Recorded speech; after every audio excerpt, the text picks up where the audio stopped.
لماذا يتساقط الناس أمام شهوات، أمام مغريات؟ فما عند الله خير وأبقى للذين آمنوا وعلى ربهم يتوكلون. جاءت قريش تساوم النبي، قالت اعبد إلهنا يوم ونعبد آلهتك يوم، فقال الله قل يا أيها الكافرون لا أعبد ما تعبدون. يساومونه، اعبد يوما ونعبد يوما أبدا. الحق لا يقدم تنازلات للباطل.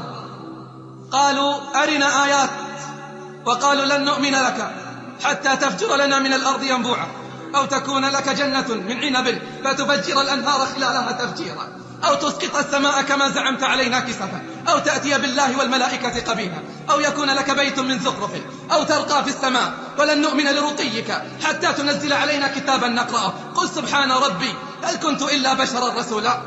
أفلق لنا القمر فانفلق القمر، انشقت الساعة، اقتربت الساعة وانشق القمر. آمنوا ما زادهم إلا طغيانا كبيرا. وما جعلنا الرؤيا التي أريناك إلا فتنة للناس والشجرة الملعونة في القرآن ونخوفهم فما يزيدهم إلا طغيانا كبيرا. قال عتبة بن ربيعة دعوني أساوم محمد، دعوني أساومه عله يرجع عما هو عليه. فجاءه يعرض عليه الملك والشرف والمال والنساء. قال يا ابن أخي ألك من عرض أعرضه عليك؟ قال قل يا أبا الوليد. قال يا محمد جئتنا بأمر لم نعرفه، سفهت الأحلام، شتمت الآلهة، فرقت بين الأب وأبيه والأخ وأخيه، تعال نعرض عليك أمور.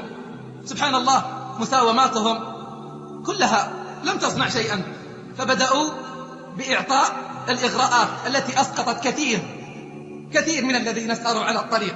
قالوا تريد ملك؟ ملكناك، إيش رأيكم بالعرض؟ يكفي ولا ما يكفي؟ يكفي حتى يتساقط أهل الدنيا، إنما أهل المبادئ طلاب الجنة لا يتساقطون أمام هذا. قالوا إن كنت تريد ملك ملكناك، إن كنت تريد شرف شرفناك، إن كنت تريد سؤدد سودناك، إن كنت تريد مال جمعنا لك حتى تكون أكثرنا مالا، تريد نساء زوجناك. المهم أنك تكف عن هذه الدعوة، المهم أنك تكف عن هذه الدعوة. قال فرغت يا أبا الوليد، انتهيت؟ قال نعم. قال اسمع مني هذه عروضكم. اسمع العرض السماوي. بسم الله الرحمن الرحيم. حاميم تنزيل من الرحمن الرحيم، كتاب فصلت آياته قرآنا عربيا لقوم يعلمون، بشيرا ونذيرا فأعرض أكثرهم فهم لا يسمعون. وقالوا قلوبنا في أكنة مما تدعونا إليه، وفي آذاننا وقر ومن بيننا وبينك حجاب فاعمل إنا عاملون. إلى أن قال فإن أعرضوا فقل أنذرتكم صاعقة مثل صاعقة عاد وثمود. والكافر يستمع، فلما بلغته هذه الآيات ارتجف في مجلسه وصعق من هول هذه الآيات، فقال يا محمد أسألك الله والرحم، أسألك الله والرحم. لا تكمل، لأنه يعلم أن محمد إذا قال صدق، يعلم أن محمد إذا قال صدق، وإذا اؤتمن أدى، وإذا عاهد وفى. قال أسألك الله والرحم، لا تكمل يا محمد. فرجع إلى قومه يجر أذيال الهزيمة. ملك يا إخوان، وإمارة وسؤدد وشرف ومال ونساء وشهوات ولذات نعطيك إياها، لكن طلاب الجنة لا يتنزلون أمام هذا. عندكم عرض أغلى من الجنة؟ أعندهم عرض أغلى من الجنة؟ فليساوموننا عليه. إن الله أعد للشهداء في الجنة 100 درجة، ما بين الدرجة والدرجة كما بين السماء والأرض. عندهم عرض مثل هذا؟ فليساوموننا عليه. أما الذي يريد ما عند الله فلا يقبل بهذه التنازلات. صاحب المبدأ الذي يريد ما عند الله لا يقدم ولا يضعف.